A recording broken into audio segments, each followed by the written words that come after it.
17 বছর পর তারেক রহমান সাহেব আপনি দেশে আসছেন, আমরা আপনাকে সুস্বাগতম জানাচ্ছি। জীবনে খুব কম মানুষ দ্বিতীয় সুযোগ পায়, যারা পায় তার অধিক সৌভাগ্যবান, আপনি তাদের মধ্য থেকে একজন। এই মাতৃভূমি বাংলাদেশে 17 বছর পর আল্লাহ তাআলা আপনাকে ফেরার তৌফিক দিচ্ছেন। আপনার কাছে আমাদের প্রত্যাশা হচ্ছে ইসলাম প্রতিষ্ঠা করার রাজনীতি আপনি করেন না, সেটা আপনি করবেনও না, এটা আমরা জানি, তবে ইনসাফ কায়েম করবেন। হয়তো আপনি ইসলাম কায়েম করবেন না, ইসলাম কায়েম আপনি করবেন, এটা আপনার কাছ থেকে আমরা প্রত্যাশা করিও না। অন্তত পক্ষে 56,000 বর্গমাইলের এই বাংলাদেশে আপনি ইনসাফের আদর্শ কায়েম করবেন, ন্যায় বিচার কায়েম করবেন, মানুষে মানুষের ন্যায় বিচার কায়েম করবেন, ইনসাফ কায়েম করবেন। তার কারণ যেই ভূমিতে ইনসাফ থাকে না, ওই ভূমিটা জাহালাতে রূপ নেয়। আপনি তো দীর্ঘদিন ইংল্যান্ডে ছিলেন, লন্ডনে ছিলেন, ওই জায়গায় ইসলাম নাই, তবে আপনি এতটুকু তো দেখেছেন সেখানে অন্যায় বহির্ভূত হত্যাকাণ্ড খুব একটা ঘটছে না, ঘটলে ইমিডিয়েটলি তার বিচার হচ্ছে। তার কারণ পাশ্চাত্যের সমাজ ব্যবস্থা ইসলাম গ্রহণ করে নাই, তবে ইসলামের অন্যতম একটা সৌন্দর্য ইনসাফের ধারাটাকে তারা গ্রহণ করে নিয়েছে।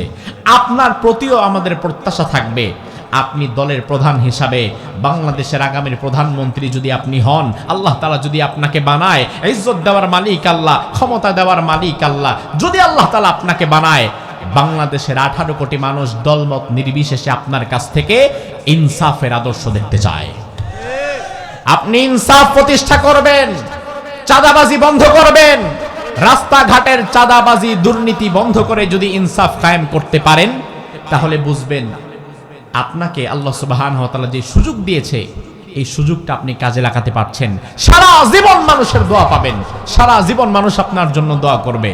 আপনি যদি ইনসাফ কায়েম করতে পারেন, আপনার পিতা শহীদ প্রেসিডেন্ট জিয়াউর রহমানকে মানুষ যেভাবে ভালোবাসে, ওসমান হাদিকে মানুষ যেভাবে ভালোবেসেছে, জিয়াউর রহমানকে মানুষ যেভাবে ভালোবেসেছে, আপনি যদি ইনসাফের পক্ষে টিকে থাকতে পারেন, আপনি যদি দিল্লির দাসত্ব না করেন, আপনি যদি পাশ্চাত্যের দাসত্ব না করেন, আপনি যদি আমেরিকার গোলামি না করেন, আপনি যদি কোনো চাঁদাবাজদের আশ্রয়দাতা না হন, আপনি যদি ইনসাফের আদর্শ কায়েম করতে পারেন, তাহলে জিয়াউর রহমান সাহেবকে আমরা যেমন ভালোবাসি, ওসমান হাদিকে আমরা যেমন ভালোবাসি, আপনাকেও আমরা তেমন ভালোবাসার কাতরে রাখবো। অন্যথায় ইজ্জত যেমন আল্লাহ দিতে পারে, আবার ইজ্জত কেড়ে নিতেও আল্লাহর সময় লাগে না, ক্ষমতা থেকে নামাতেও আল্লাহর সময় লাগে না। এজন্য আমরা বাংলাদেশের সব রাজনৈতিক দলের নেতাদের কাছে ইনসাফের আদর্শ দেখতে চাই। ইনসাফ কায়েম করবেন, ন্যায় বিচার প্রতিষ্ঠা করবেন, বিপরীত পক্ষের উপরে কখনো জুলুম করবেন না, ঠিক কি না? আল্লাহু লা ইলাহা ইল্লাহু, আমি এমন আল্লাহ, আমি ছাড়া তোমাদের আর কোনো ইলাহ নাই। আল্লাহ ছাড়া আমাদের কোনো ইলাহ আছে নাকি? জোরে কোন। ইলাহ মানে কি? মুফাসসিরগণ বলেন, আল ইলাহ হুয়াল্লাযী ইউলাহু আই ইউবাদু ওয়া ইউতা। ইলাহ হচ্ছে এমন এক সত্তা, চোখ বন্ধ করে যারা দাসত্ব করা লাগে, চোখ বন্ধ করে যারা গোলামি করা লাগে, সারা জীবন যার গোলামি করা যায়, তিনি হচ্ছেন ইলাহ। আমরা গোলাম কার? আরো জোরে কোন। আমরা যারা আছি, আমরা কি মালিক না গোলাম? আপনি নিজেরে কি মনে করেন? যেটা মনে করেন সেটাই জবাব দিবেন। আপনি কি নিজে নিজের মালিক নাকি গোলাম? আপনার একজন মালিক আছে না নাই? মালিককে? ও ভাই আমার, আপনি যদি নিজেকে গোলাম দাবি করেন, গোলাম যদি আপনি নিজেরে মনে করেন, তাইলে গোলামের মতো চলা লাগবে। গোলাম যদি মনে করেন, তাইলে গোলাম কিন্তু কখনো স্বাধীন থাকে না, গোলাম থাকে তার মনিবের পরাধীন। আল্লাহ রাব্বুল আলামিন যদি আপনার মালিক হয় আর আপনি যদি গোলাম হন, তাইলে নিজের মন মতো চলতে পারবেন না, চলা লাগবে কার ইচ্ছায়। এখন আপনি দাবি করলেন আল্লাহর গোলাম, আপনার ইলাহ আল্লাহ, অথচ কাজে কর্মে সেটার প্রমাণ নাই। বাংলাদেশের বহু মানুষ মুখে দাবি করে আল্লাহর গোলাম, অথচ কার্যত আল্লাহর গোলাম না, সে তার দল আর নেতার গোলাম হয়ে যায়। আছে না নাই? বহু মানুষ দাবি করে আল্লাহর গোলাম, আসলে আল্লাহর গোলাম না। আপনি কেমনে বুঝবেন আপনি আল্লাহর গোলাম কিনা? আমার ভাই লক্ষ্য করে দেখেন, এই সমাজে এমন বহু মানুষ আছে যে কোনো একটা রাজনৈতিক দল করতেই পারে, তাতে আমার কোনো যায় আসে যায় না, কিন্তু আমি শুধু বুঝাবো আপনি কি দলের গোলাম না আল্লাহর গোলাম, নিজে বুঝে যান। আপনার দলের নেতা বলছে আগামীকাল সকাল 10টায় কিশোরগঞ্জ সদরে আমাদের মিটিং আছে, থাকবা। কর্মী সকাল 9টার মধ্যে উপস্থিত, কিশোরগঞ্জ সদরে চলে গেছে। নেতা যদি সেখান থেকে বলে সামনে সপ্তাহের শুক্রবারে ঢাকার পল্টন ময়দানে আমাদের দলীয় সমাবেশ আছে, উপস্থিত থাকবা। কর্মী পরের শুক্রবারে সব কাজকর্ম ফালায়া ঢাকার মিটিং এ যোগ দেয়, এমন কর্মী আছে না নাই? নেতা যদি সকাল 10টায় ডাকে, কর্মী সকাল 10টায় হাজির। নেতা যদি রাতের 10টায় ডাকে, কর্মী রাতের 10টায় হাজির।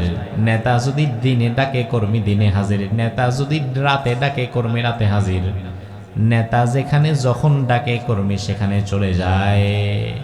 এবার আল্লাহ রাব্বুল আলামিন, আপনি যার গোলাম, আপনার মালিক আপনার ফজরের সময় একবার ডেকে বলে, ও বান্দা, সলাতু খায়রুম মিনান নাওম, আয় নামাজের দিকে আয়। আপনি গেলেন না। আবার জোহরে ডেকে বলে, বান্দা হাইয়া আলাস সালাহ, আয় আয় নামাজের দিকে আয়, আপনি গেলেন না। আবার আসরে ডাকে, আপনি তাও গেলেন না। মাগরিবে ডাকে, তাও গেলেন না। এশার সময় আল্লাহ বলে, বান্দারে আমি না তোর মালিক, তুই না আমার গোলাম, আয় একটা সেজদা দিয়ে যা। আপনি এশার সময়ও গেলেন না। ফজর জোহর আসর মাগরিব এশা এক ওয়াক্ত নামাজও পড়ে না, এমন মানুষ আমাদের সমাজে আছে না নাই? আল্লাহ রাব্বুল আলামিন দিনে 5 বার ডাকলেন, একবারও আপনারে পেল না। আর আপনার নেতা যখন যেখানে ডাকে আপনারা সেখানে পায়। নেতা যদি কিশোরগঞ্জে যেতে বলে আপনি কিশোরগঞ্জে যান। নেতা যদি ঢাকায় যেতে বলে আপনি ঢাকায় যান। নেতা যদি দিনের 10টায় ডাকে আপনি দিনের 10টায় হাজির। নেতা যদি রাতের 10টায় ডাকে আপনি রাতের 10টায় হাজির। আপনার নেতা যখন যেখানে ডাকে আপনারা সেখানে পায়। আর আপনার আল্লাহ তাআলা দৈনিক 5 বার আপনারা ডাকে আপনারে পায় না। আপনি বুঝে নিবেন আপনি আল্লাহর গোলাম না, আপনি আপনার দল আর নেতার গোলামে পরিণত হয়ে গেছেন। মান ক্বারা আয়াতাল কুরসি ফি দুবুরি কুল্লি সালাতিন মাকতুবা লাম ইয়ামনাহু মিন দুখুলিল জান্নাতি ইল্লাল মাউত। দুনিয়ার কোন ঈমানদার বান্দা যদি 5 ওয়াক্ত নামাজের পরে আয়াতুল কুরসি পাঠ করে, জোরে কোন কি পাঠ করে? বিশ্বনবী বললেন, আয়াতুল কুরসি যদি আমার কোন উম্মত 5 ওয়াক্ত ফরজ নামাজের পরে পড়তে পারে, তাহলে লাম ইয়ামনাহু মিন দুখুলিল জান্নাতি ইল্লাল মাউত, মৃত্যুর সাথে সাথে আল্লাহ তাআলা জান্নাতটাকে তার বাড়ি বানায় দিবেন। কোরআনে কারীমের এমন ফজিলতপূর্ণ আয়াত আমি আর পাই নাই। একটা আয়াতের উপর আমল করবেন, জীবন উজালা হয়ে যাবে। এই আয়াতটা 5 ওয়াক্ত ফরজ নামাজের পরে তেলাওয়াত করবেন। মৃত্যু ছাড়া, রাসূল বলেন, মৃত্যু ছাড়া ওই বান্দার জান্নাতে যেতে আর কোনো বাধা নাই। মৃত্যু হচ্ছে না এজন্য তো জান্নাতে যাচ্ছে না, মৃত্যু হলেই জান্নাত। আবু হুরায়রা রাদিয়াল্লাহু আনহু বলেন, বুখারীর হাদিস, ওয়াক্কালানি রাসূলুল্লাহ সাল্লাল্লাহু আলাইহি ওয়াসাল্লাম বিহিফযি যাকাতি রমাদান। মদিনার বাইতুল মালে একবার অনেক টাকা পয়সা, স্বর্ণ মুদ্রা, খাদ্যদ্রব্য জমা হয়ে গেল, যাকাতের অর্থ। রাসূল আবু হুরায়রাকে ডেকে বললেন, আবু হুরায়রা, এই বাইতুল মালটা তুমি দেখাশোনা করবা, পাহারাদার হবা। আবু হুরায়রা বললেন, ঠিক আছে, কখন পাহারা দিব? রাত্রে বেলা পাহারা দিবা। ঠিক আছে। প্রথম রাত আবু হুরায়রাকে নিয়োগ করা হয়েছে বাইতুল মালের সিকিউরিটি গার্ড হিসাবে, যেন কেউ এখান থেকে কোনো দ্রব্য চুরি করে নিয়ে যেতে না পারে। আবু হুরায়রা বলে, আমি পাহারা দিতে দিতে রাতের একটা পর্যায়ে ভাবলাম, সারা রাত পাহারা দিয়ে বসে বসে কাটাবো, দরকার কি? তাহাজ্জুদের সময় চলে যাচ্ছে, 2 রাকাত তাহাজ্জুদের নামাজ পড়ে নেই, কারণ তাহাজ্জুদের নামাজে মুমিনের প্রশান্তি আছে না নাই? আল্লাহ বললেন ওয়া মিনাল লাইলি ফাতাহাজ্জাদ বিহি নাফিলাতাল লাক আসা আইয়াবাসাকা রাব্বুকা মাকামাম মাহমুদা। তাহাজ্জুদের নামাজ এমন নামাজ, এই নামাজ যাই পড়বে তার মর্যাদা যিনি বানিয়ে দিবেন তিনি কে? আবু হুরায়রা বলে আমি তাহাজ্জুদের নামাজে দাঁড়িয়ে গেলাম, আল্লাহু আকবার বলে। কিছু সময় পরে দেখি বাইতুল মালের গেটের দরজাটা খুলে কে যেন ভিতরে ঢুকে গেছে, আমার কানে আওয়াজ আসছে। আমি দ্রুত নামাজ শেষ করলাম, তার কারণ এই মুহূর্তে আমার নামাজের চাইতে ওই চোরটাকে ধরা দরকার, কারণ রাসূল আমাকে ওই কাজে নিয়োগ দিয়েছে। আবু হুরায়রা বলে আমি নামাজ শেষ করে ভেতরে যেতে যেতে দেখি সে তার বস্তার মধ্যে খাদ্যদ্রব্য 1 বস্তা ভরে ফেলছে। আমি হাতে নাতে ধরে ফেললাম, এই বাইতুল মাল চুরি করতে এসেছিস, কত বড় দুঃসাহস! রাসূলের দরবারে তোকে নিয়ে যাব সকালবেলা। এবার চোর কান্নাকাটি শুরু করে দিয়েছে আবু হুরায়রার কাছে, আবু হুরায়রা আমাকে মাফ করে দাও, ওয়ালিয়া হাজাহ ওয়া আলাইয়া আয়াল, ইন্নী ফাকির, আমি অসহায় গরীব, আমার প্রয়োজন, আমার পরিবার প্রয়োজন না খেয়ে আছে। আবু হুরায়রা, তুমি যদি আজকে আমাকে না ছাড়ো আমার পরিবার পর্যন্ত না খেতে পেরে মরে যাবে। আবু হুরায়রা রাসূলের সাহাবী, তো রাসূলের সাহাবীদের মনটা স্বাভাবিকতই নরম ছিল। কেমন ছিল? নরম, অল্পতে গলে যেত। আহারে অসহায় বেচারা, ঠিক আছে, তবে আর কিন্তু কোনোদিন চুরি করবা না, অসম্ভব, আর জীবনে কোনোদিন চুরি করবো না, আজকের মতো খালি বিদায় দাও। আবু হুরায়রা, ঠিক আছে তুমি চলে যাও, বাকিটা আমি দেখব। কারণ আবু হুরায়রা চিন্তা করতেছে এই চোরে যে আমি মাফ করে দিলাম, ছেড়ে দিলাম, কেউ তো আর দেখে নাই, সিসি ক্যামেরাও নাই, কেউ জানবেও না, আমি কাউকে বলবো না। ফজরের নামাজে আবু হুরায়রা মসজিদে নববীতে চলে গিয়েছে। ফজরের ইমাম হচ্ছেন মুহাম্মদ সাল্লাল্লাহু, রাসূল ইমাম। ফজরের নামাজ শেষ করে আল্লাহর হাবিব আবু হুরায়রাকে ডেকে বললেন, আবু হুরায়রা দাঁড়িয়ে যাও। হাজার হাজার সাহাবীর মধ্য থেকে আবু হুরায়রা দাঁড়িয়ে গিয়েছে। আল্লাহর হাবিব বললেন, আবু হুরায়রা আইনা আসিরুকাল বারিহা, গত রাতে বাইতুল মালে একজন চোর আসার কথা ছিল, ওই চোরটা কোথায়? ওই চোরকে আমার কাছে হাজির করো। সুবহানাল্লাহ কইবেন না? রাসূল কি ওখানে উপস্থিত ছিলেন? না। আবু হুরায়রা বলে সর্বনাশ, হেড অফিসে খবর দিল কি? ইয়া রাসূলুল্লাহ, চোর আসছিল কথা ঠিক, আপনি জানছেন কেমনে? রাসূল বললেন, আমার আল্লাহ তাআলা আমাকে জানিয়ে দিয়েছে।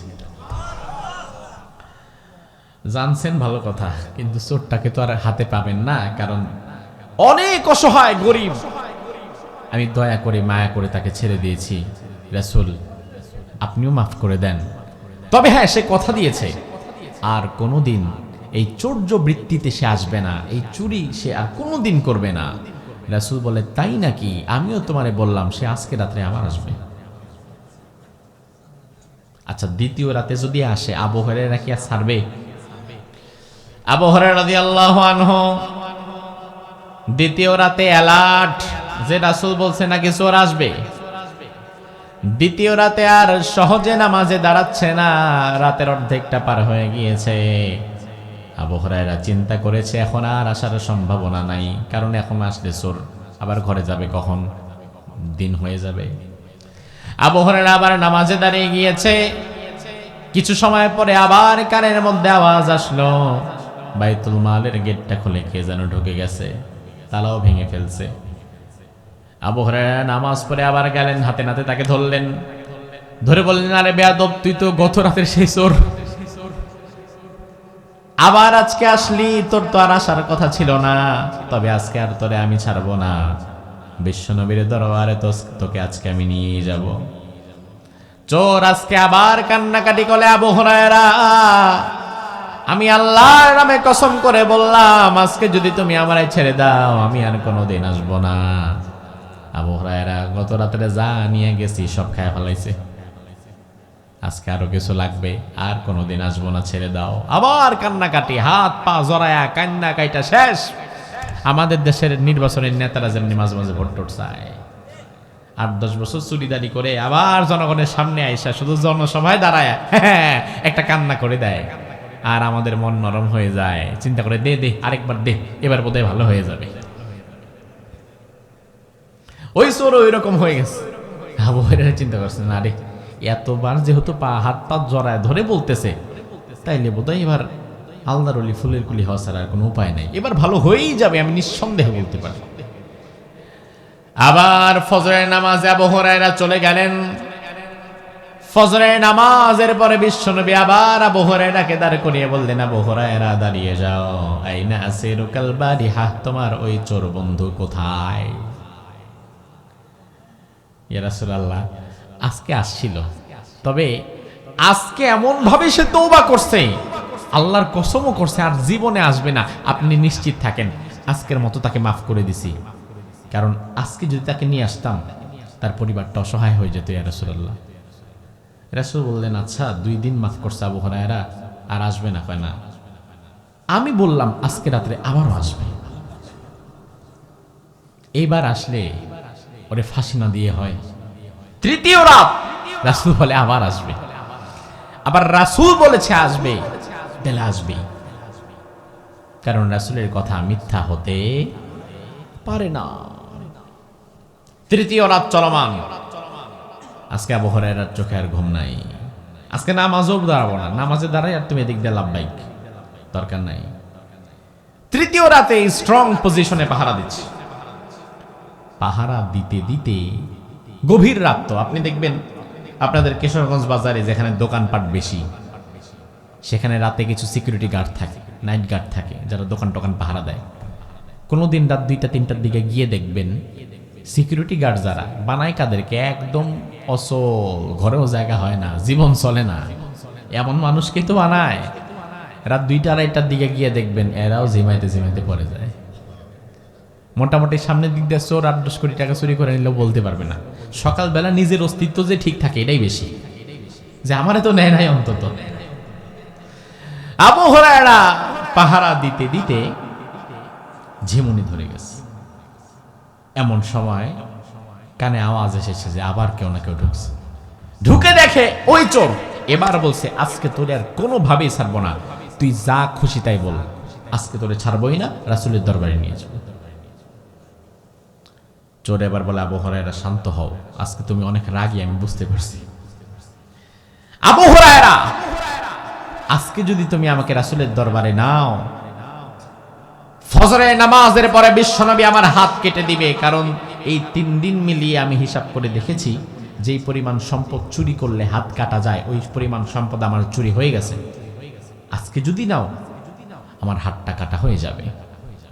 তাইলে ওই জামানার চোরও জানতো কতটুকু সম্পদ চুরি করলে হাত কাটা যায়, সেটা এই জামানার অনেক নেতা কর্মীরাও জানে না।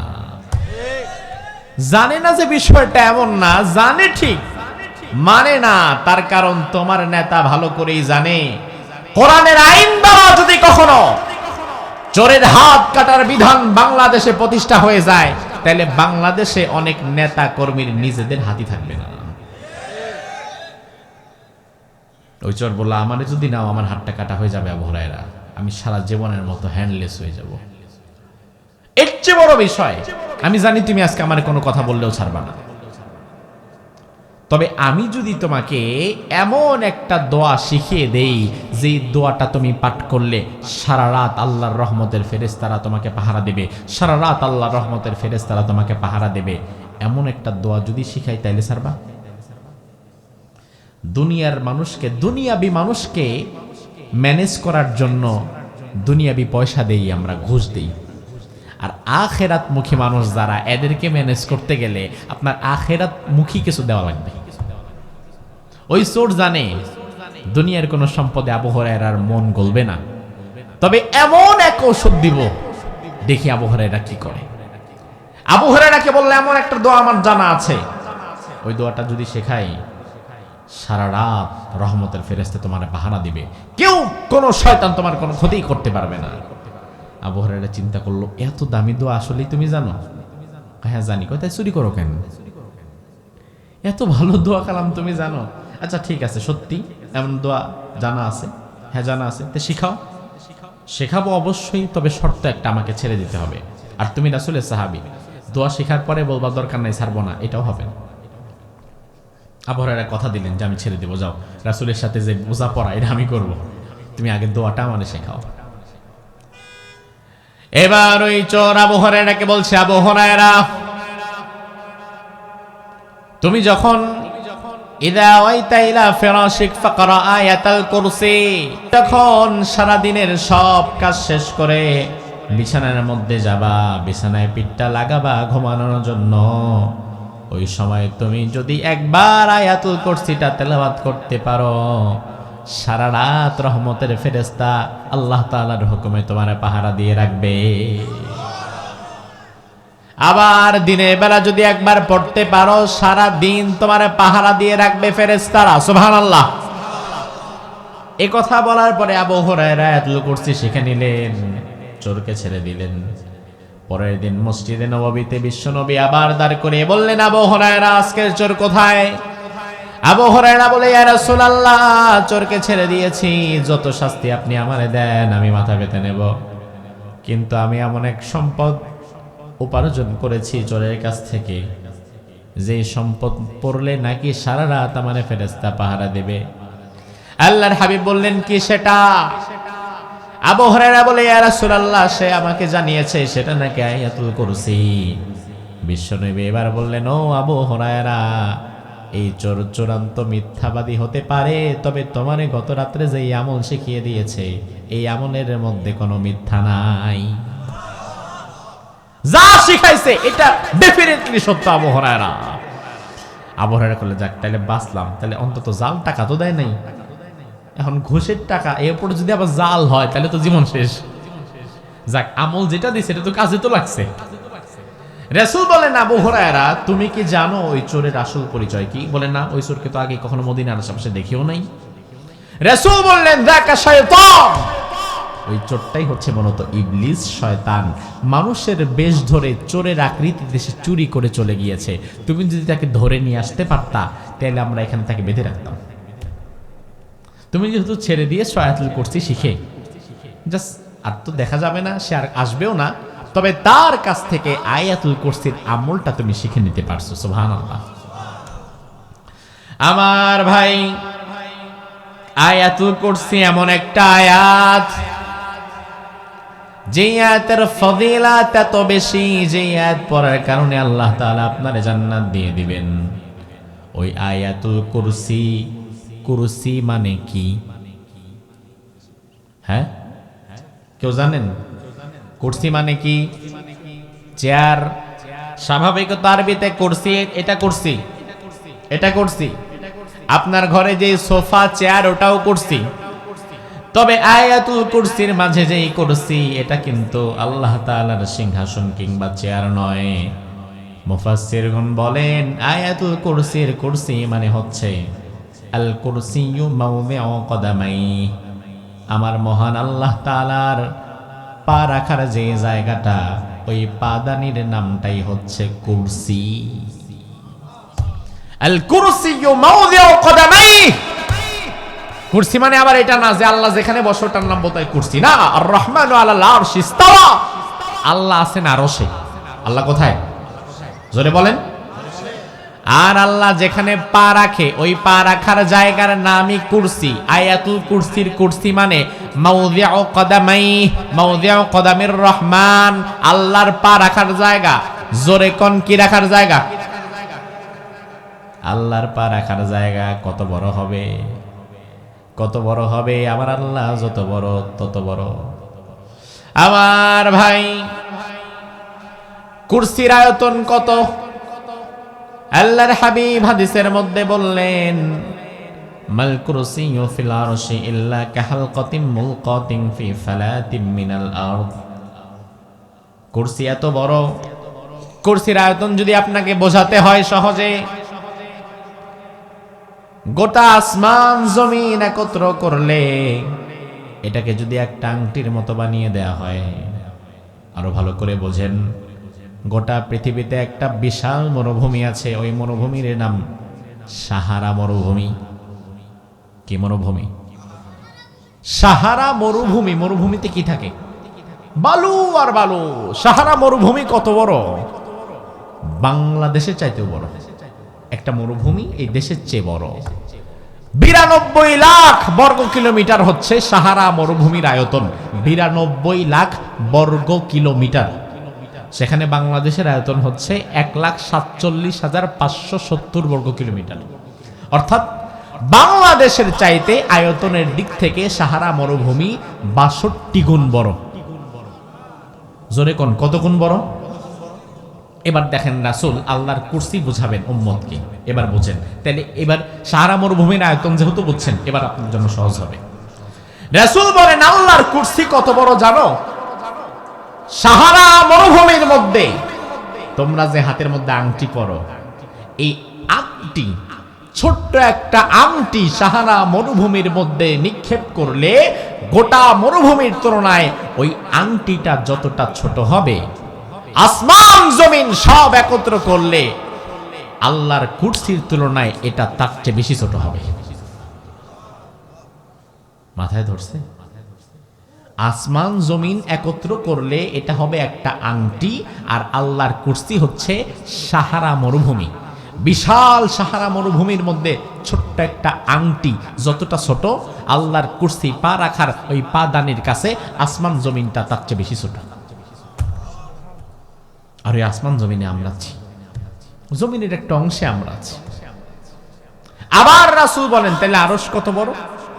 আসমান জমিনের চেয়ে কুরসি যত বড়, আবার কুরসির তুলনায় আল্লাহ যেখানে আছে ওই আরশ আরো বেশি বড়, আর সেখানে আমার রব আছে। আল্লাহ রাব্বুল আলামিন আয়াতুল কুরসির শুরুটাই করলেন আল্লাহর সবচেয়ে পছন্দের নাম দিয়ে। আল্লাহ রাব্বুল আলামিনের একটা দুইটা নয়, 99টি নাম আছে না নাই? আল্লাহ বলেন ওয়ালিল্লাহিল আসমাউল হুসনা ফাদউহু বিহা, আমার অনেক নাম আছে, যে কোনো নাম দিয়ে ডাকো আমি আল্লাহ জবাব দিয়ে দেব। আল্লাহর অনেকগুলো নাম আছে, তবে আমার ভাই অনেকগুলো নামের মধ্যেই আল্লাহর সবচাইতে প্রিয় একটা নাম আছে না নাই? আল্লাহর কাছে আল্লাহর নিজের সবচেয়ে প্রিয় নামটাই হচ্ছে আল্লাহ।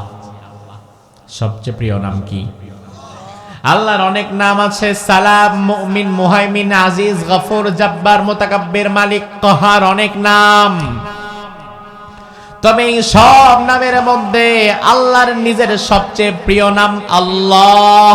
একবার ডাক দেন, বলেন আল্লাহ। এই আল্লাহর নাম আল্লাহর সবচেয়ে প্রিয় নাম। আর আয়াতুল কুরসির শুরুটাই আল্লাহ তাআলা নিজের সবচেয়ে প্রিয় নাম দিয়ে করলেন। আয়াতুল কুরসির শুরুতে আল্লাহু লা ইলাহা ইল্লাহু, শুরুতে আল্লাহর প্রিয় নামটা আছে না নাই? আল্লাহ, এই নামটা আল্লাহর কেন এত প্রিয়? আল্লাহ নামটা আল্লাহর কেন এত পছন্দের? আমার ভাই, আল্লাহ লেখার জন্য মোট 4টা অক্ষর দরকার হয়। কয়টা? ভালো করে বলেন কয়টা? আলিফ, লাম, লাম, হা। তাসদিদ থাকায় একটা লাম দেখা যায় না, কিন্তু অক্ষর লাগে 4টা। কয়টা? আল্লাহর নামটা আল্লাহর কেন এত প্রিয়? কারণ আল্লাহ নামটা এমন নাম, আপনি যে দিক থেকেই যান অক্ষরগুলোকে কেটে কেটে বিচ্ছিন্ন করে দেন, ওই কাটা বিচ্ছিন্ন অক্ষরগুলো দিয়েও আপনি আপনার মালিকের পরিচয় পেয়ে যাবেন কোরআনের মধ্যে। আল্লাহ নাম লিখতে যে 4টা অক্ষর লাগে, প্রথম অক্ষর আলিফ। আপনি যদি বলেন আমি আলিফ কেটে দিলাম, একটা অক্ষর ফেলে দিলেন, থাকে আর 3টা অক্ষর লিল্লাহ।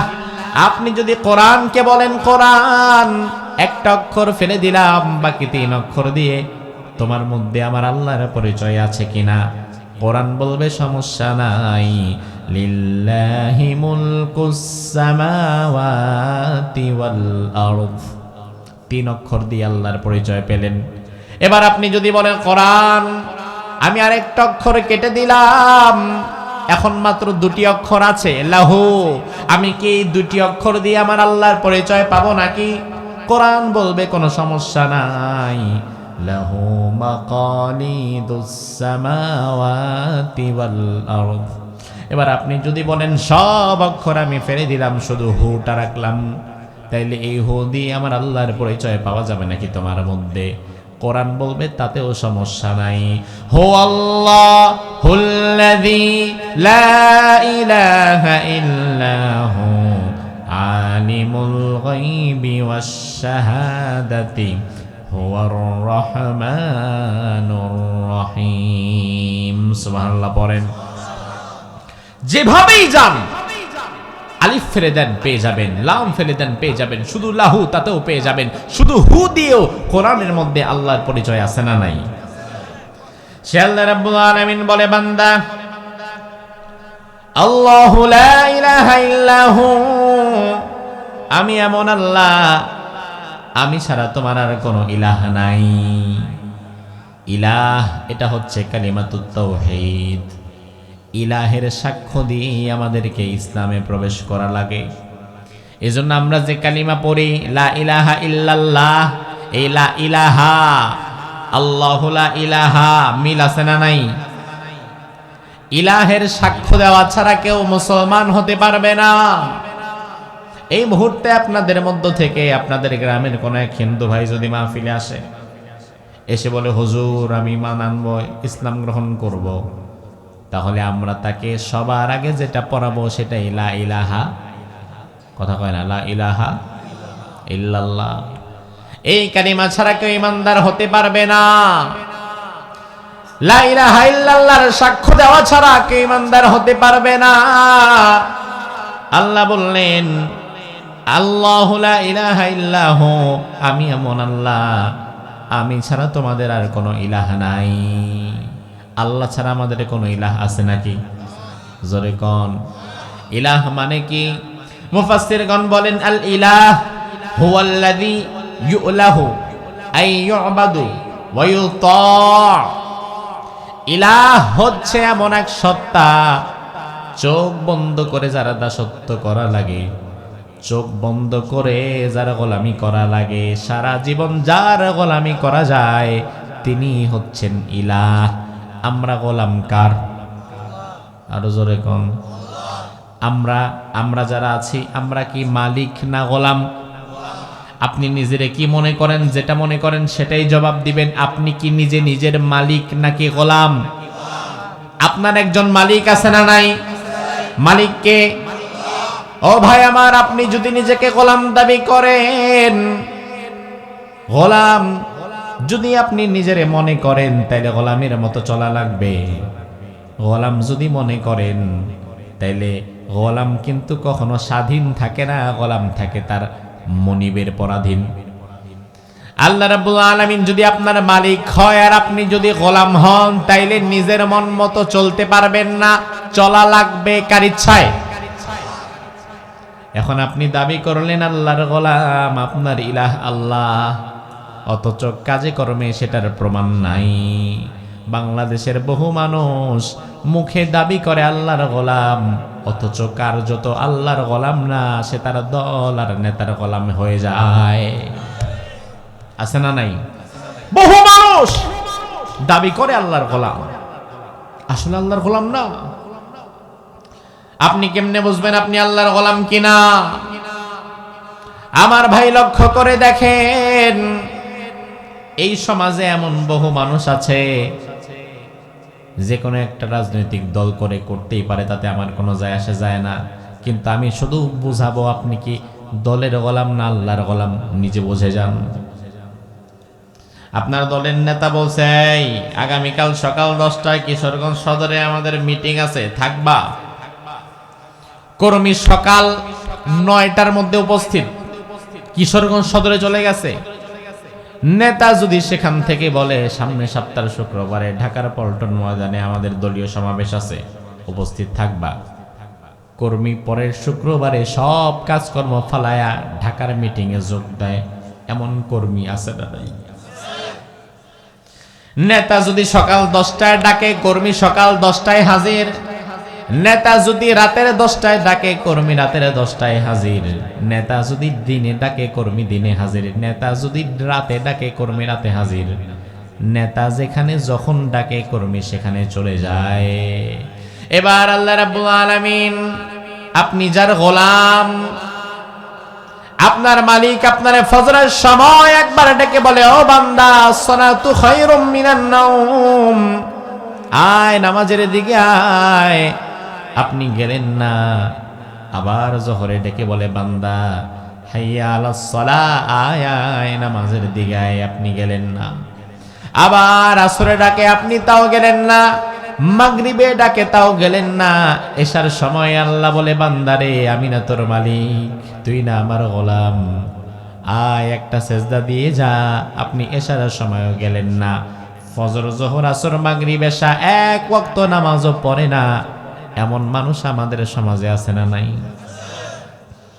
আল্লাহ রাব্বুল আলামিন দিনে 5 বার ডাকলেন, একবারও আপনারে পেল না। আর আপনার নেতা যখন যেখানে ডাকে আপনারা সেখানে পায়। নেতা যদি কিশোরগঞ্জে যেতে বলে, আপনি কিশোরগঞ্জে যান। নেতা যদি ঢাকায় যেতে বলে, আপনি ঢাকায় যান। নেতা যদি দিনের 10টায় ডাকে, আপনি দিনের 10টায় হাজির। নেতা যদি রাতের 10টায় ডাকে, আপনি রাতের 10টায় হাজির। আপনার নেতা যখন যেখানে ডাকে আপনারা সেখানে পায়। আর আপনার আল্লাহ তাআলা দৈনিক 5 বার আপনারা ডাকে, আপনারে পায় না। আপনি বুঝে নিবেন আপনি আল্লাহর গোলাম না, আপনি আপনার দল আর নেতার গোলামে পরিণত হয়ে গেছেন। আমাদের সমাজে এমন দলের গোলাম আছে না নাই? নেতার গোলাম আছে না নাই? নেতা আসবে বিদেশ থেকে, তার প্রস্তুতির শেষ নাই। বিশাল প্রস্তুতি, সমস্যা নাই, প্রস্তুতি নেন। আলহামদুলিল্লাহ, হিংসা বিদ্বেষ নিয়ে আমরা চলি না, হিংসা বিদ্বেষ নিয়ে কথা বলি না। 17 বছর পর তারেক রহমান সাহেব দেশে আসছেন, ঠিক কিনা? তার কাছে বাংলাদেশের নাগরিক হিসাবে আমাদের কিছু আশা প্রত্যাশার জায়গা আছে না নাই? 17 বছর পর তারেক রহমান সাহেব আপনি দেশে আসছেন, আমরা আপনাকে সুস্বাগতম জানাচ্ছি।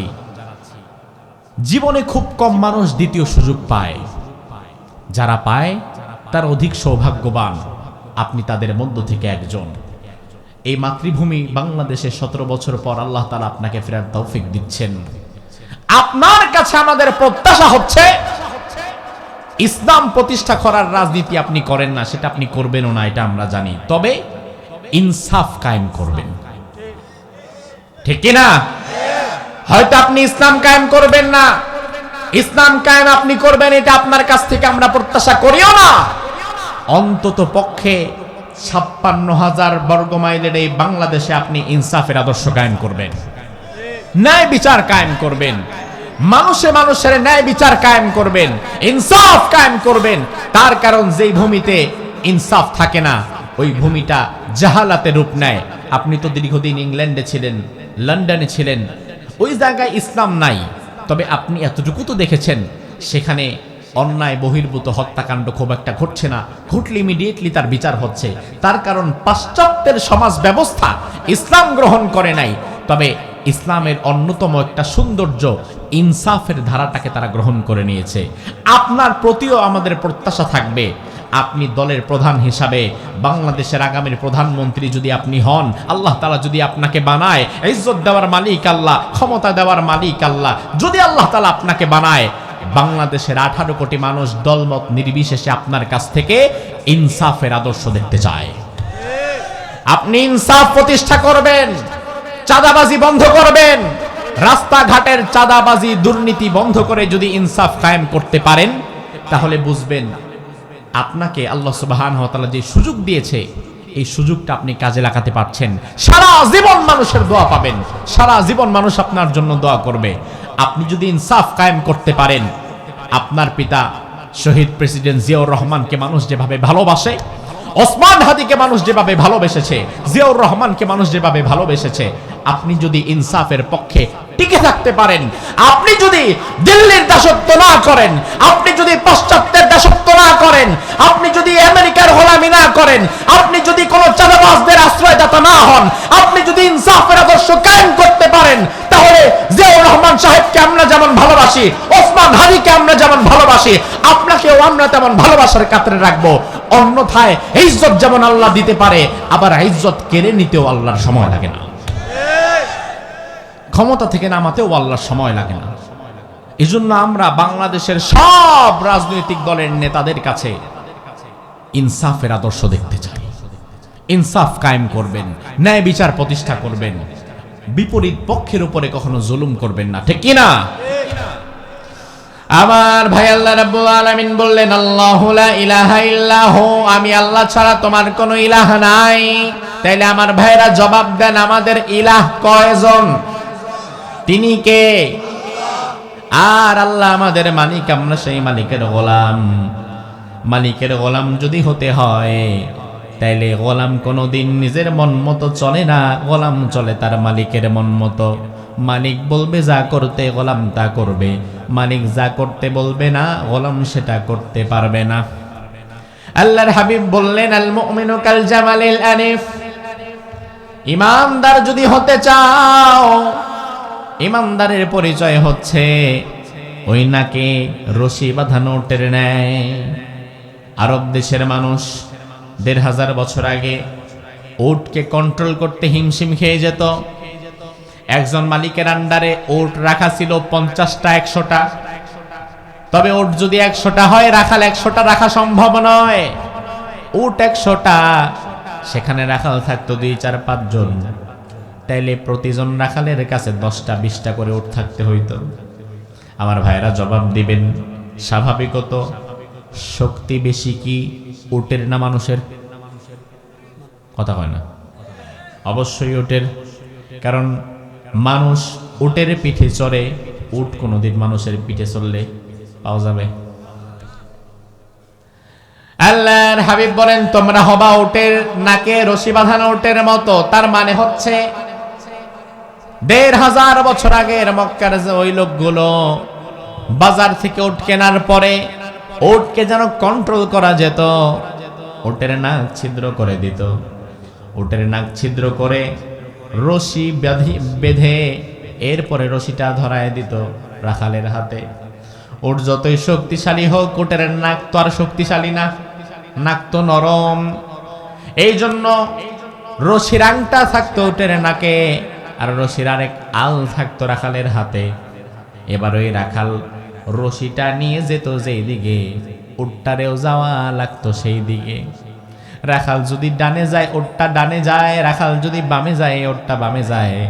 রাখাল যদি দাঁড়ায়, উটটা দাঁড়ায়। রাখাল যদি বসে, উটটাও বসে। কারণ উটটা ভালো করেই জানে আমার রাখালের হাতে আমার নাকের রশি। এবার রাখাল যদি ডানে যায় আর আমি যদি বামে যাই, তাইলে আমার নাকটা ছিঁড়ে যাবে। আল্লাহর হাবিব বললেন, দুনিয়াতে যারা ইমানদার দাবি করবে, তাদের পরিচয় ওই নাকে রশি বাঁধানো উটের ন্যায় হওয়া লাগবে। ইমানদার দাবি করার পরে আল্লাহ রাব্বুল আলামিন তোমার নাকের মধ্যে ঈমানের রশি বাঁধায় দিয়েছে, তোমার জীবনের মধ্যে ঈমানের রশি ঢুকিয়ে দিয়েছে, তোমার জীবনের মধ্যে আল্লাহ ইসলাম ঢুকিয়ে দিয়েছে। ইসলামে প্রবেশ করার পরে, ইমানদার দাবি করার পরে এখন আর মন মতো চলতে পারবা না। এখন তোমার আল্লাহ চলতে বলবে যেই দিকে, তোমার চলা লাগবে সেই দিকে। তোমার আল্লাহ তোমাকে নামাজ পড়তে বলবে যেইভাবে নামাজ পড়া লাগবে সেভাবে, রোজা রাখতে বলবে যেভাবে রোজা রাখতে হবে সেভাবে, যাকাত দিতে বলবে যেভাবে যাকাত দেওয়া লাগবে সেভাবে, পরিবার চালাতে বলবে যেভাবে পরিবার চালাতে হবে সেভাবে। নামাজ পড়ে কপালে দাগ ফেলে দিয়েছে হাজী সাহেব মানুষ, অথচ নিজের যুবতী মেয়েটা পর্দায় চড়ে না, নিজের বউটাও পর্দা করে না। এমন নামাজি আছে না নাই? নামাজ পড়তে পড়তে কপালে দাগ ফেলে দিয়েছে, অথচ নিজের স্ত্রী সন্তানকে পর্দা করাতে পারে না। দায়ুস, আল্লাহর দরবারে দায়ুস হওয়া লাগবে। আর দায়ুস যে ব্যক্তি, সে জান্নাতের সুঘ্রাণও পাবে না। এই নামাজ আপনার কি কাজে আসবে যদি আপনার স্ত্রী সন্তান বেপর্দায় চলে? ওসমান হাদির থেকে শিক্ষা নাও। ওসমান হাদির স্ত্রী থেকে শিক্ষা নেওয়া দরকার এই জামানার অনেক মহিলাদের। পর্দা কাকে বলে? এই যে গোটা বাংলাদেশের মানুষ ওসমান হাদিকে নিয়ে এত মাতামাতি, এত নিউজ, এত কিছু, সব কিছু হওয়ার মধ্য দিয়ে ওসমান হাদির স্ত্রী এক মুহূর্তের জন্য মিডিয়ার সামনে আসেনি। অথচ কিছুদিন আগে আমরা দেখলাম আমাদের এক ভাই ইসলামিক স্কলার, তার স্ত্রী তার বিরুদ্ধে প্রকাশ্যে ফেসবুক লাইভে এসে যাচ্ছে তাই অভিযোগ করছে। অভিযোগ স্বামীর ব্যাপারে আপনার থাকতেই পারে, ওটা দুনিয়ার মানুষকে জানায় আপনার লাভ কি? আমাদের সমাজের অনেক নারীরা দেখবেন নিজের স্বামীর দোষগুণ পাশের বাড়ির বেডির সাথে গল্প করতে করতে বলে, আছে না নাই? আজব বিষয়। আল্লাহ বললেন হুন্না লিবাসুল লাকুম ওয়া আনতুম লিবাসুল লাহুন, তোমরা একে অপরের পোশাক। পোশাকের কাজ কি? পোশাকের কাজ হচ্ছে দোষ গোপন করা, সৌন্দর্য প্রকাশ করা। ধরেন আমার বুকের মধ্যে এই জায়গায় গর্ত আছে, চামড়া উঠে গেছে, দেখতে খারাপ দেখা যায়, কিন্তু আমি যখন পোশাকটা পরলাম, পোশাক পরার পরে কিন্তু আর ওই খারাপ জায়গাটা দেখা যায় না।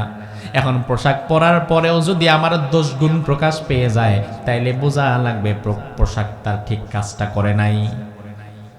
স্বামীর দোষ গুণগুলো বাহিরের মানুষের কাছে প্রকাশ করে দেওয়ার মধ্যে কোনো বরত্ব নাই, বরং এতে গুনাহ হয়।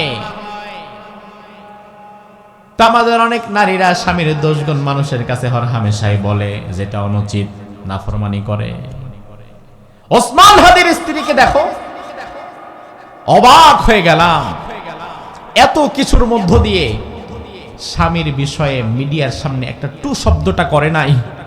আহারে, শেষ মুহূর্তে ওসমান হাদির লাশটা যখন এসেছে, শেষবারের মতো নিজের স্বামীকে দেখার জন্য স্ত্রী আসছে, সেখানে শত শত মিডিয়ার ক্যামেরা দাঁড়ানো, ওই নারীর একটা সিঙ্গেল পিকচার পর্যন্ত নিতে পারে নাই। তাকে পর্দার আড়াল করে আনা হয়েছে, আর পর্দার সহিত নিয়ে যাওয়া হয়েছে। ওসমান হাদির একটা 8 মাসের বাচ্চা আছে। আজ কোরআন আমার সামনে বলে গেলাম, যেই শালীনতার পর্দার শিক্ষা ওসমান হাদির স্ত্রীর মধ্যে আছে, যেই নারী যত পর্দাশীলা হয়, যত লজ্জাশীলা হয়, যত আমানতদার হয়, যত মুত্তাকি হয়, পরহেজগার হয়, ওই নারীর সন্তান তত বেশি সাহসিকতা আর বীরত্বের মধ্য দিয়ে গড়ে ওঠে। আমার বিশ্বাস ওসমান হাদির রেখে যাওয়া এই সন্তান, তার স্ত্রী যাকে লালন পালন করে বড় করবে, আগামীতে সে ওসমান হাদির চেয়ে দ্বিগুণ শক্তিতে এই সমাজের মানুষের জন্য আবার দাঁড়িয়ে যাবে। এটা আমার বিশ্বাস। কারণ ওই মা যে তাকে গর্ভে ধারণ করেছে, সে কোনোদিন পর পুরুষের সাথে দেখা সাক্ষাৎ করে নাই। তার ঈমানের শক্তি ভিন্ন, তার ঈমানের কওয়াত ভিন্ন। আমাদের নারীদের শিক্ষা নেওয়া দরকার। আমার ভাই নিজে নামাজ পড়ে, হজ করে, রোজা রাখে, নিজের পরিবারটাকে পর্দায় চালায় না, এটাকে কোনো প্রয়োজন মনেও করে না।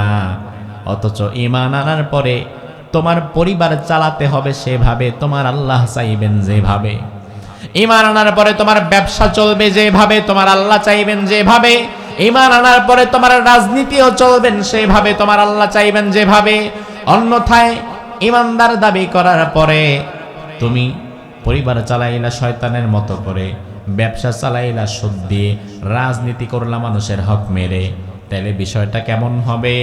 ওই উট, যে উটের নাকে রশি বাঁধানো আছে, ওই উট যদি কোনোদিন তার মালিক যেদিকে যেতে চায় সেদিকে না গিয়ে উল্টা দিকে চলে যায়, ওই উটের নাকটা যেমন ছিঁড়ে যায়, ইমানদার দাবি করার পরে তোমার নাকেও আল্লাহ ইমানের রশি ডানায় দিছে। এবার সারা জীবনটা তোমার আল্লাহর কথা মতো চলা লাগবে। তুমি যদি আল্লাহর কথা মতো না চলে, নিজের মন মতো চলতে থাকো, তাইলে ইমানের রশিটাও তোমার থেকে বিচ্ছিন্ন হয়ে যায়। ইমানদার দাবি করার মতো কোনো এখতিয়ারও আর তোমার থাকে না। ইমানদার তো শুধু দাবি করলেই হওয়া যায় না, শুধুমাত্র লা ইলাহা ইল্লাল্লাহ পরে ইমানদার হওয়া যায় না। যদিও লা ইলাহা ইল্লাল্লাহ কালিমাতুত তাওহীদ, তাওহীদের সাক্ষ্য দিয়ে মানা লাগবে, তবে শুধুমাত্র লা ইলাহা ইল্লাল্লাহ বলার দ্বারাও ইমানদার হওয়া যায় না। কারণ আমার আল্লাহ বললেন, ওয়া মিনান নাসি মান ইয়াকুলু আমান্না বিল্লাহি ওয়া বিল ইয়াউমিল আখিরি ওয়া মা হুম বিমুমিনিন। দুনিয়ার মানুষের মধ্যে এমন অনেক মানুষ থাকবে মাইয়াকুলু আমান্না বিল্লাহ, যারা বলবে আমরা আল্লাহর প্রতি ঈমান আনলাম, ওয়া বিল ইয়াউমিল আখির, আমরা আখিরাতের প্রতি ঈমান আনলাম। আল্লাহ বলেন ওয়া মা হুম বিমুমিনিন, আমি আল্লাহ বললাম তারা কোনোদিন ঈমানদার হতে পারে না। তার মানে আমার ভাই ভালো করে দেখেন, আপনি কালিমা পড়লেন, ঈমানদার দাবিও করলেন, আল্লাহ বললেন তুমি ঈমানদার হতে পারলা না। তার মানে শুধুমাত্র নিছক লা ইলাহা ইল্লাল্লাহ পরে মুখে দাবি করলেই ঈমানদার হওয়া যাবে না। শুধু লা ইলাহা ইল্লাল্লাহ মুখে পড়ে দাবি করলে ঈমানদার হওয়া যাবে না, কারণ সবার কালিমা এক নয়। লা ইলাহা ইল্লাল্লাহ পড়ার পরে ঈমানদার হয়ে গিয়েছেন আবু বকর, আবার এই একই কালিমা লা ইলাহা ইল্লাল্লাহ পড়ার পরেও ঈমানদার হতে পারে নাই আব্দুল্লাহ বিন উবাই। কালিমা কিন্তু দুইজনই পড়ছে। আবু বকরের কালিমা তারে জান্নাতে নিয়ে যাবে, আর আব্দুল্লাহ বিন উবাই কালিমা পড়ার পরেও জাহান্নামে যাওয়া লাগবে। তার মানে দুইজনের কালিমা দেখতে এক হলেও মধ্যখানে ভিন্নতা আছে না নাই? আবু বকর যখন বলেছে লা ইলাহা ইল্লাল্লাহ, আমি আল্লাহ ছাড়া কাউরে মানি না, আমি আল্লাহ ছাড়া কারো বিধান মানি না, আমি আল্লাহ ছাড়া কারো গোলামি করি না, কারো দাসত্ব করি না, আবু বকরের মুখের কথার সাথে সারা জীবনের কাজের মিল আছে না নাই? আর আব্দুল্লাহ বিন উবাই ওই মুনাফিক, সেও পড়েছে লা ইলাহা ইল্লাল্লাহ, আমি আল্লাহ ছাড়া কাউকে মানি না, এটা শুধু মুখেই পড়েছে, কিন্তু সারা জীবনে আল্লাহর বিধান মতো চলতে পারে নাই। এই জন্য তুমি যদি মুখে দাবি করো আমি আল্লাহ ছাড়া কাউরে মানি না, কারো গোলামি করি না, কারো দাসত্ব করি না, তোমারে চলা লাগবে সারা জীবন লা ইলাহা ইল্লাল্লাহর থিওরির উপরে। এটা যদি করতে না পারো তাহলে তোমার কালিমাটাও ওই মুনাফিক আব্দুল্লাহ বিন উবাইয়ের কালিমার মতো সস্তা হয়ে যাবে, ওই কালিমার দ্বারা লাভবান হওয়া যাবে না। এজন্য আল্লাহ রাব্বুল আলামিন আয়াতুল কুরসির মধ্যে ইলাহের পরিচয় দিলেন। আল্লাহ বললেন আল্লাহু লা ইলাহা ইল্লাহু, আমি আল্লাহ ছাড়া তোমাদের কোনো ইলাহ নাই। আমার ভাইরা তাইলে জবাব দেন, আমাদের ইলাহ কয়জন? আরো জোরে, তিনি কে? এবার যদি আমাদের কাছে কেউ এসে বলে আল্লাহকে ইলাহের জায়গা থেকে সরায়া দিতে হবে, আল্লাহকে রব হিসাবে মানা যাবে না, রাজি হবেন? মুসা আলাইহিস সালাম ফেরাউনের কাছে দাওয়াত দিলেন, দাওয়াত দিয়ে বললেন এক আল্লাহর গোলামি করা লাগবে, আল্লাহকে ইলাহ হিসাবে মেনে নেওয়া লাগবে। ফেরাউন মুসা আলাইহিস সালামকে বলে ও মুসা মা আলিমতু লাকুম মিন ইলাহিন গায়রি, আমি ফেরাউন ছাড়া আরো কোন ইলাহ তোমার আছে এটা তো আমার জানাই ছিল না। নাউজুবিল্লাহ। ও মনে করতো যে আমি ইলাহ, গোটা মিশরের সাম্রাজ্যের সব মানুষের প্রভু রব ইলাহ আমি। মুসা আলাইহিস সালাম বললেন অসম্ভব, তুমি ইলাহ হতে পারো না।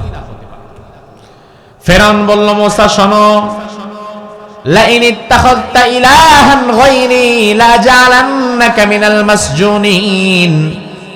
ও মুসা, তুমি যদি আবার আমার কাছে আইসা ইলাহের দাওয়াত দাও, আমাকে ছাড়া অন্য কাউকে যদি ইলাহ হিসাবে মেনে নাও, লা ইলাহা ইল্লাল্লাহ যদি আরেকবার বলো, তাইলে লা জালান্নাকা মিনাল মাসজুনিন, আমি ফেরাউন তোমারে কারারুদ্ধ করব, জেলখানার মধ্যে ঢুকায় রাখব। আমার ভাই, লা ইলাহা ইল্লাল্লাহর দাওয়াত দেওয়ার কারণে ফেরাউন মুসা আলাইহিস সালামকে জেলের ভয় দেখায়। জেলের ভয় দেখানোর কারণে মুসা নবী কি তার দাওয়াত থেকে সরে গিয়েছেন? সরে গিয়েছেন না, এক মুহূর্তের জন্য সরে যান নাই। আজ আমি আপনাদেরকে আরেকবার প্রশ্ন করি, আমাদের ইলাহ কে? আমাদের রব কে? মালিক কে? এই মুহূর্তেই সাক্ষ্য যে আপনারা দিলেন, এখন তো আলহামদুলিল্লাহ সমস্যা নাই। আপনি যদি আল্লাহকে রব হিসাবে দাবি করেন, আল্লাহর নাম বলেন, কোনো সমস্যা নাই। কিন্তু আল্লাহ না করুক, বাংলাদেশের পরিস্থিতিও যদি কোনোদিন ওই মিশরের জালিম ফেরাউনের সময়কার মতো হয়ে যায়, আর আমাদের মাথার উপরে ফেরাউন নমরুদের মতো কোন জালিম যদি অস্ত্র রাখে, আমাদেরকে যদি জেলের ভয় দেখায়, অস্ত্রের ভয় দেখায়, ফাঁসির ভয় দেখায়, আর আমাদেরকে যদি বলে আল্লাহ ছাড়তে হবে, ইসলাম ছাড়তে হবে, কোরআন ছাড়তে হবে, আল্লাহকে রব হিসাবে আর মানা যাবে না, ওই কঠিন মুহূর্তে অস্ত্রের সামনে দাঁড়িয়ে, মৃত্যুর মুখে দাঁড়িয়ে কারা কারা বলতে পারবো আমার রব আল্লাহ? আল্লাহ সুবহানাহু ওয়া তাআলা কবুল করুক, বলি আমিন। আমার ভাই, রবের সাক্ষ্য মুসা আলাইহিস সালাম এক মুহূর্তের জন্য ছাড়ে নাই, আমরা ছাড়বো না। ইলাহের সাক্ষ্য থেকে তিনি পিছু হটে যান নাই, আমরাও হাঁটবো না। আল্লাহ রাব্বুল আলামিন এরপরে বললেন, আল হাইয়ুল কাইয়ুম, আমি আল্লাহ এমন আল্লাহ, আমি চিরঞ্জীব, আমি চিরস্থায়ী, আমি আল্লাহ সব কিছুর নিয়ন্ত্রক। আমরা যখন ছিলাম না তখনও যিনি ছিলেন তিনি কে? আবার আমরা যখন থাকব না তখনও যিনি থাকবেন তিনি কে? সে আল্লাহ বলে, ও বান্দা শুনে নাও, আমি কাইয়ুম, আমি সব কিছুর পূর্ণ নিয়ন্ত্রণকারী। এই আকাশ, জমিন, চন্দ্র, সূর্য সব যিনি নিয়ন্ত্রণ করছেন তিনি কে? কেমন নিয়ন্ত্রণ? দুনিয়ার বিজ্ঞানীরা বলে আল্লাহ কেমন নিয়ন্ত্রণ করে দেখেন। সূর্য ঠিক যেই জায়গা থেকে আমাদেরকে আলো দেয়, বিজ্ঞান বলে সূর্য যদি কোনোদিন তার এই জায়গা থেকে 1 সেন্টিমিটারের নিচের দিকে নেমে আসতো, সারা পৃথিবীর সাথে সাথে ব্লাস্ট হয়ে যেত গরমে। আবার সূর্য যদি কোনোদিন তার ওই জায়গা থেকে 1 সেন্টিমিটার উপরের দিকে চলে যেত, সারা পৃথিবী বরফ হয়ে জমে যেত, দুনিয়ার মানুষ বাঁচতে পারত না। তাইলে সূর্যকে এমন জায়গায় আমার আল্লাহ রেখে দিয়েছেন, এক বিন্দু নিচে নামলে আগ্নেয়গিরির মতো পৃথিবী ব্লাস্ট হবে, আবার উপরে গেলে আমরা বরফ হয়ে যাব। ঠিক যে জায়গায় দরকার সে জায়গায় রেখেছে। বিজ্ঞান বলে সূর্যের বয়স 460 কোটি বছর। 460 কোটি বছরের সূর্য 460 কোটি বছর যাবত ঠিক আগের মতোই আলো দেয়, এক জায়গায় ঘূর্ণায়মান। এই 460 কোটি বছর ধরে সূর্যটাকে একই জায়গায় যিনি ঘোরাচ্ছেন, যিনি নিয়ন্ত্রণ করছেন তিনি কে? এরপরে আল্লাহ রাব্বুল আলামিন বলে, বান্দা আমি এমন আল্লাহ, লা তাখুযুহু সিনাতু ওয়ালা নাওম, আমার কোনো ঘুম নাই, আমার কোনো তন্দ্রাও নাই, আমার কোনো ঝিমুনিও নাই। কেন আল্লাহর ঘুম নাই? তার কারণ কি? তার কারণ হচ্ছে ঘুম থাকবে তার, দুর্বলতা আছে যার। যার দুর্বলতা নাই তার ঘুমেরও কোনো দরকার নাই। আমাদের ঘুম কেন আসে? সারাদিন কাজ করেছেন, সন্ধ্যার দিকে দেখবেন যেমনই আসে, রাত এখন 12টা যেমনই আসে। কারণ কি? কারণ সারাদিন কাজ করেছেন, শরীরটা দুর্বল। আবার যদি 2-4-5 ঘন্টা ঘুমান, ফজরের পরে দেখবেন আবার আরেকটা দিন কাজের শক্তি ফিরে পাবেন। আমাদের দুর্বলতা আছে বিধায় আমাদের ঘুম আসে। আমার ভাই জবাব দিবেন, আল্লাহর কি কোনো দুর্বলতা আছে? কথা বলেন না। তার মানে আমাদের আল্লাহর ঘুমের কোনো দরকার নাই। মুসা আলাইহিস সালাম আল্লাহরে বলে, আল্লাহ আপনি কি আসলে ঘুমান না? আল্লাহ কয়, না ঘুমাই না। তো আপনি না ঘুমায় থাকেন কেমনে? আমি তো থাকতে পারি না। কাল্লামাল্লাহু মুসা তাকলিমা, মুসা আলাইহিস সালাম সরাসরি কথা বলতেন কার সাথে?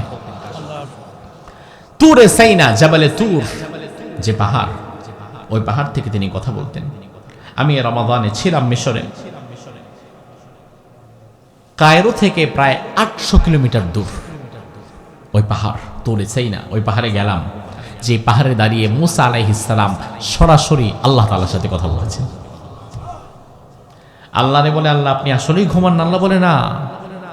আমি আপনি না ঘুমায় কেমনে থাকেন? আর আপনি ঘুমাইলে ক্ষতি কি? একটু ঘুমানো তো যায়। আল্লাহ বলে, ঘুমাইলে ক্ষতি কি? এই জবাবটা কালকে নাও। এক কাজ করো, মাটির 2টা পাত্রে গ্লাসে 2 গ্লাস পানি নিয়ে রাত্রে দাঁড়াবা, সারা রাত দাঁড়িয়ে থাকবা, সকালবেলায় গ্লাস 2টা নিয়ে আমার কাছে আসবা। এরপরে জবাবটা দিব যে আমি কেন ঘুমাই না। মুসা আলাইহিস সালাম চলে গেলেন, মাটির 2টি পাত্রে পানি ভরে এবার তিনি দাঁড়িয়ে রইলেন। কতক্ষণ দাঁড়ানো যায়? কিছু সময় পরে যখন ঝিমুনি আসছে, মাটির গ্লাস টাস করে পড়ে ভেঙে গেছে। সকালবেলা মুসা আলাইহিস সালাম আল্লাহর দরবারে খালি হাতে চলে গেছে। আল্লাহ বলে, মুসা খালি হাতে কেন? গ্লাস কই, পানি কই? কয় গ্লাসও নাই, পানিও নাই। কি হয়েছে?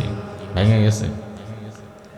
আল্লাহ বলে, মুসা এবারও তুমি শুনে নাও, ছোট্ট একটা রাত আর ছোট দুইটা গ্লাস নিয়ে তুমি যদি দাঁড়ায় থাকতে না পারো, ঘুম আসার কারণে তোমার গ্লাস যেমন পরে ধ্বংস হয়ে গেছে, গোটা আকাশ এবং জমিনের নিয়ন্ত্রণ আমি আল্লাহ করি, চন্দ্র সূর্যের নিয়ন্ত্রণ আমি আল্লাহ করি, কুল কায়নাতের সব নিয়ন্ত্রণ আমার করা লাগে। আমি আল্লাহ যদি এক মুহূর্তের জন্য ঘুমায় যাই, তাহলে গোটা আকাশ এবং জমিনটাও তো মোছা ধ্বংস হয়ে যাবে। আল্লাহু আকবার। এজন্য আল্লাহ বললেন, লা তাখুযুহু সিনাতুন ওয়ালা নাওম, আমার কোনো ঘুম নাই, তন্দ্রাও নাই। ইহুদিরা একবার এসে বিশ্বনবীকে বলল, ইয়া রাসূলুল্লাহ সিফ লানা রাব্বাক, আপনি আপনার রবের পরিচয় দেন। ইমাম বাগাবী রাহিমাহুল্লাহ তিনি তার তাফসীরে লিখেছেন, নাযালাত হাদিহিল আয়া, এই আয়াত নাযিল হয়েছে তখন লাম্মা খালাল ইয়াহুদ লি রাসূলিল্লাহ, ইহুদিরা যখন রাসূলের দরবারে এসে বলছে, ইয়া মুহাম্মদ সিফ লানা রাব্বাক, হে মুহাম্মদ আপনার আল্লাহর পরিচয় দেন, আপনার আল্লাহ কেমন, তিনি খায় না, তিনি ঘুমায় না, তার কি কি দরকার, এগুলোর একটু পরিচয় দিয়ে দেন। ফাআনজালাল্লাহু তাআলা আয়াতুল কুরসি, ওই মুহূর্তে আল্লাহ তাআলা আয়াতুল কুরসি নাযিল করে জানিয়ে দিলেন, লা তাখুযুহু সিনাতুন ওয়ালা নাওম, আমার কোনো ঘুমও আসে না, আমার কোনো তন্দ্রাও আসে না। সুবহানাল্লাহ। এরপরে আল্লাহ রাব্বুল আলামিন বলেন, লাহু মা ফিস সামাওয়াতি ওয়া মা ফিল আরদ, আকাশ এবং জমিনে যা আছে তার মালিক কে? আরো জোরে কোন? একমাত্র মালিক আল্লাহ। আল্লাহ যেহেতু আকাশ এবং জমিন সব কিছুর মালিক, তাইলে এই আকাশ এবং জমিন চলবে একমাত্র কার কথায়? বাড়িওয়ালা যিনি থাকে, ওই বাড়িতে মোটর ছাড়া হবে কখন? ওই বাড়িতে দরজা দিয়ে প্রবেশ করা যাবে কখন? রাত কয়টার পরে দরজা বন্ধ করা যাবে? এই আইন কানুনগুলো কি ভাড়াটিয়া বানাবে না বাড়িওয়ালা বানাবে? তাহলে বাড়িওয়ালা বানাবে, তার কারণ তিনি বাড়ির মালিক। তাহলে আমরা তো জমিনের মালিক না, জমিনের মালিক কে? আমরা সেই জমিনে থাকি মাত্র ভাড়াটিয়া।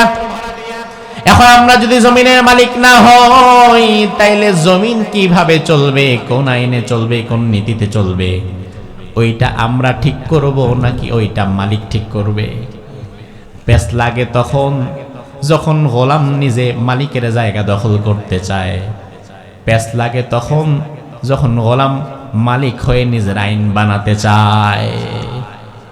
মান যাল্লাযী ইয়াশফাউ ইনদাহু ইল্লা বিইذনিহি, কে আছে এমন যে আমি আল্লাহর অনুমতি ব্যতীত শাফাআত করতে পারবা?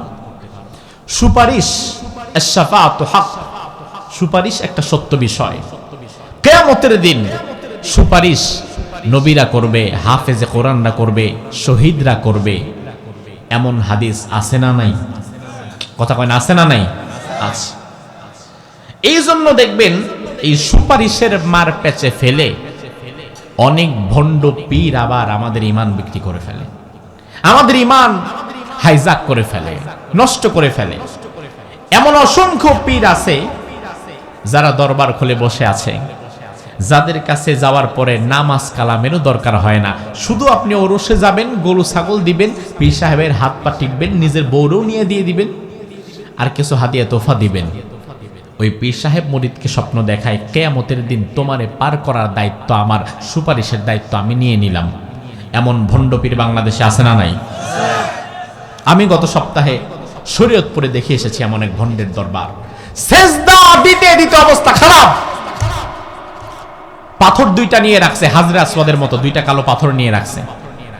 ওই কালো পাথরে দেখি কেউ তেল দেয়, সরিষার তেল মাখে, কেউ এসে দুধ মাখে, ঘি মাখে, যার যা আছে এটা মাখে। এরপরে দান বাক্সে টাকা দেয়, দান বাক্সে টাকা দিয়ে এসে এই কালো পাথরটা দুর্গন্ধ হয়ে গেছে, কারণ একই জায়গায় ঘি, সরিষার তেল, মধু যা আছে সব মাখতেছে, বরকতি পাথর মনে করে। এইটা আবার দেখি পাশের দান বাক্স রাখা, ওখানে লেখা আছে এই পাথরের হাকিকত কি। এটা সাধারণ পাথর। এই পাথর বাবাজান কেবলা অমুক পাহাড় থেকে নিয়ে এসেছেন, এবং এই পাথরটা আনার সময় ছোট ছিল, এখন যত দিন যাচ্ছে এই পাথরটা আপনাদের ঘি তেল আর মধু খায়া দিন দিন বড় হইতেছে।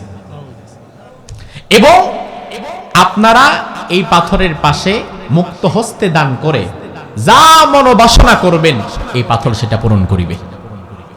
আমরা কিছু সময় থাকলাম, বেশি না 10 থেকে 15 মিনিট, এর বেশি হবে না। এর মধ্যে দেখলাম 2-4-5টা লোক আসছে, মহিলা আসছে, পুরুষ আসছে।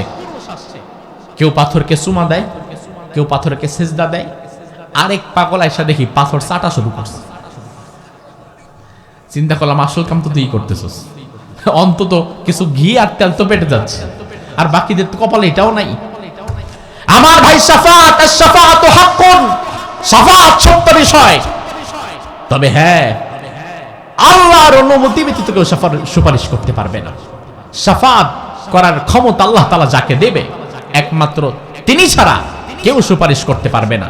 আল্লাহ তাআলা কোরআনে বলছেন, কুল লিল্লাহি শাফাআতু জামিআ লাহু মুলকুস সামাওয়াতি ওয়াল আরদ। সুপারিশ কেবলমাত্র একজন করতে পারেন, পুরা শাফাআতের মূল অথরিটি আল্লাহর। তবে ওয়ালা ইয়াশফাউনা ইল্লা লিমান ইরতাদা, আল্লাহ তাআলা যার প্রতি সন্তুষ্ট নন তার জন্য কেউ সুপারিশ করবে না। কেবলমাত্র আল্লাহ যার প্রতি সন্তুষ্ট, সুপারিশের অনুমতি আল্লাহ তাআলা তার জন্যই দিবেন। হাফেজে কোরআনরা সুপারিশ করবে, নবীরা করবে, সিদ্দিকগণ করবে, সালেহিনগণ করবে, শুহাদায়ে কেরাম করবে। তবে হ্যাঁ, আল্লাহ তাআলা যে বান্দার প্রতি সন্তুষ্ট থাকবেন, গ্রিন সিগন্যাল দিয়ে দিবেন, শুধুমাত্র তার জন্যই সুপারিশ করা যাবে, অন্য কারো জন্য নয়। এখন আপনি আল্লাহর সাথে সম্পর্ক খারাপ রেখে, আল্লাহর হুকুম বাদ দিয়ে, আল্লাহর হক নষ্ট করে, নামাজ কালাম বাদ দিয়ে যদি পীরের পায়ে গিয়ে পড়ে থাকেন আর ওই পাথরকে চাটা শুরু করেন, তাইলে আল্লাহ কি বান্দার প্রতি, ওই বান্দার প্রতি সন্তুষ্ট থাকে?